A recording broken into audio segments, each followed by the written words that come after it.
We're going to film swapping out stabiliser nozzles.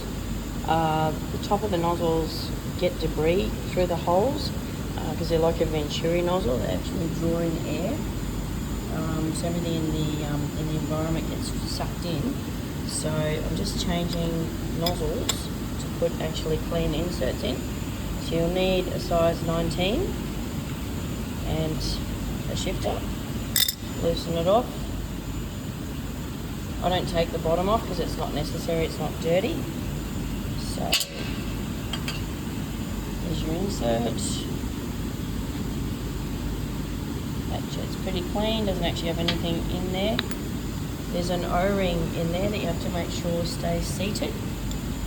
So then we have the clean ones, so I soak these in acid, and a clean insert. So basically, you have the top, put the insert in, and then we screw that on, and tighten again.